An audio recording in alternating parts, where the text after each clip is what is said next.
اعجاز کیا ہے؟ انا اعطیناکا، قرآن میں صرف ایک مرتبہ ذکر ہوا ہے، اس کو رپیٹ نہیں کیا گیا، اور ایسا عالی شان جملہ ہے کہ محبوب جب ہم نے عطا کر ہی دیا ہے تو بار بار اس کا تذکرہ کیا کریں؟ ہم شہنشاہوں کے شہنشاہ ہیں، ہم بادشاہ ہیں، عطا کرنے والے ہیں، عطا کر دیا تو بس کیا بار بار کہیں کہ عطا کر دیا؟ انا اعطیناک، ہم نے عطا کر دیا بس، دوبارہ اس پر پورے قرآن میں کبھی اس اسلوب سے گفتگو ہی نہیں ہوئی، یہ بھی قرآن کا معجزہ۔ اور کیا کہ الکوثر دوسرا لفظ ہے، آپ پورا قرآن پڑھیں جو اس لفظ میں کوثر کبھی پورے قرآن میں آیا ہی نہیں، یہ بھی قرآن کا معجزہ ہے۔ فرمایا آؤ پورا قرآن تو بڑی بات ہے، اس ایک چھوٹی سی سورت کا ہی مقابلہ کر کے دکھا دو۔ فصلی لربک وانحر، وانحر یہ تیسرا لفظ ہے، ونہر۔ آپ پورا قرآن پڑھیں الحمد سے لے کر والناس تک، آپ کو یہ جو ونہر ہے قربانی کے معنی میں، یہ پورے قرآن میں سوائے سورہ کوثر کے کہیں نہیں ملے گا، یہ اس کے مضمون کا معجزہ ہے۔ اور شان آقا، ان شان آقا، تیرا دشمن، دشمن کے لیے قرآن کریم میں بہت ساری جگہ پر مختلف الفاظ استعمال ہوئے، لیکن شان آقا تیرا دشمن یا پورا قرآن پڑھے صرف سورہ کوثر میں ملے گا، اور پھر ابتر یہ بھی آپ کو سورہ کوثر میں ملے گا۔ یہ ایک سورت میں اتنا بڑا چیلنج ہے، ایک سورت میں۔ احباب گرامی پھر انہوں نے بڑی کوشش کی، اور آپ کو پتہ ہونا چاہیے کہ جو عرب کا دور تھا، جس دور میں قرآن نازل ہوا، وہ عربی ادب کا دور تھا۔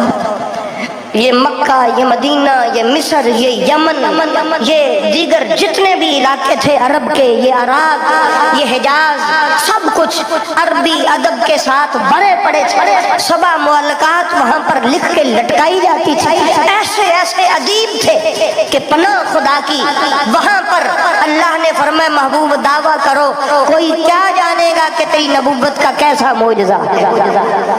یہ قرآن تیری نبوت کا وہ معجزہ ہے کہ قیامت تک تیرے اس نبوت کے اس معجزے پر، اس ایک صورت پر اگر لکھنے والے لکھتے رہیں گے، وہ سر جھکا کے کہیں گے کہ مولا ہماری بس ہو گئی تیرے اس کلام کے سامنے۔ ایسا ہی ہے کہ نہیں؟ ایسا ہی لکھنے والے سر جھکا کر کہیں گے کہ مولا بس ہو گئی، ہم تو تیرے نبی کے اس معجزے کے ایک لفظ کا کما حق ہوئی ادراک نہیں رکھتے، تو یہ سارا قرآن تو بہت بڑا معجزہ ہے۔ تو یہ جس نبی کا معجزہ اتنا بڑا ہو، جس کی نبوت کا، اس نبی کی ذات کی کیا شان ہوگی احباب گرامی۔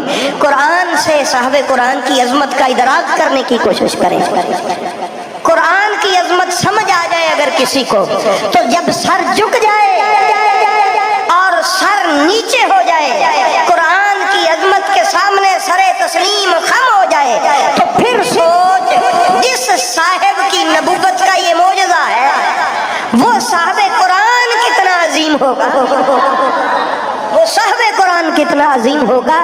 یہ ہم نے سمجھنا، یہ سمجھنے کی کوشش کرنا ہے۔ تو وہاں کسی کی کوئی مجال ہو سکتی ہے، وہاں کسی کا کوئی دم مار سکتا ہے؟ نہیں احباب گرامی، وہاں تو جبریل جیسے عظیم المرتبت ہستیوں کو بھی کہنا پڑا کہ میں نے ساری زمین کے مشرق و مغرب کو کنگال ڈالا، یا اللہ مجھے تیرے پاک محمد جیسا کوئی نظر نہیں۔ سارا کچھ ہوا۔ اس لیے احباب گرامی قرآن کریم سے جڑ جائیں۔ قرآن زندگی دیتا ہے، قرآن حیات دیتا ہے۔ قرآن پڑھیں، قرآن سیکھیں، اور یہ قرآن جس قدر کوئی اللہ کی معرفت رکھتا ہے نا، قرآن اس قدر اس کو سمجھ آتا ہے، اسی قدر اس کو سمجھ آتا ہے۔ اور قرآن اس کو سمجھ آتا ہے جس کو وہاں سے سمجھا جائے، جو وہاں سے سمجھے جہاں سے سمجھنے کا میرے مصطفیٰ نے حکم دیا۔ میرے پاک نبی کریم نے یہی فرمایا تھا نا کہ میں قرآن اور اہل بیت کو ساتھ ساتھ چھوڑ کے جا رہا ہوں۔ قرآن ہدایت ہے، میری اہل بیت بھی ہدایت ہے۔ قرآن ہدایت اہل بیت بھی کیا ہے؟ یہ بھی ہدایت ہے. ان کے دامن سے وابستہ رہو، یہ کبھی بھی جدا نہیں ہوں گے.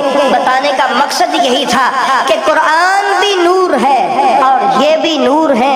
ان کو اللہ کے حکم سے میں نے اکٹھا کر دیا ہے. فرمایا لن یتفرقا حتی یرد علی الحوض، یہ کبھی بھی جدا نہیں ہوں گے حتیٰ کہ حوض کوثر پر بھی ساتھ ساتھ آئے. یہ کیوں سمجھایا؟ یہ اس لیے حضرت ابوبکر صدیق کے طرز زندگی کو سمجھنے کی کوشش کریں، جناب عمر فاروق کے طرز زندگی کو سمجھنے کی کوشش کریں، دیگر اصحاب کے طرز زندگی کو سمجھنے کی کوشش کریں کہ جب قرآن کا کوئی مسئلہ ہوتا تھا تو وہ کہتے تھے علی سے پوچھو. کس سے پوچھو؟ علی سے پوچھو. کیوں؟ ان کو میرے مصطفیٰ کے سمجھائے ہوئے تھے، میرے رسول کے سکھائے ہوئے تھے، میرے محبوب کے پڑھائے ہوئے تھے. وہ کیسے بھول چوک کر سکتے تھے؟ ان کو پتا تھا جہاں کا ایڈریس دیا ہے ہم قرآن سیکھنے اسی کے دروازے پہ دستک دیتے اور کہا کرتے تھے. حضرت عمر فاروق تو باقاعدہ سیکھنے کے لیے یوں بھی کہا کرتے تھے یا علی آپ نے یہ فیصلہ کہاں سے کیا؟ مولا علی فرماتے قرآن کریم سے. یا علی ہم بھی قرآن پڑھتے ہیں، آپ نے کون سی آیت سے کیا؟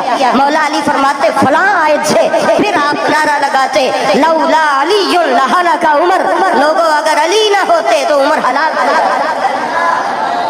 یہ لوگوں کو بتانے کے لیے تھا.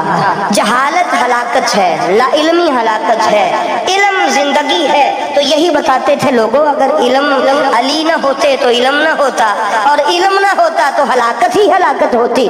تو جہاں قرآن کا علم ہے وہ علی المرتضیٰ کا سینہ ہے. اس لیے احباب گرامی میرے محبوب جو اعلان کر کے گئے ہیں خدا بندے لم یزل ہمیں اس کو سمجھنے کی توفیق عطا فرمائے. صحابہ نے سمجھا اس کو، تابعین نے سمجھا اس کو، اولیاء نے سمجھا اس کو. میرے محبوب کریم اسی لائن پہ چلا کے گئے.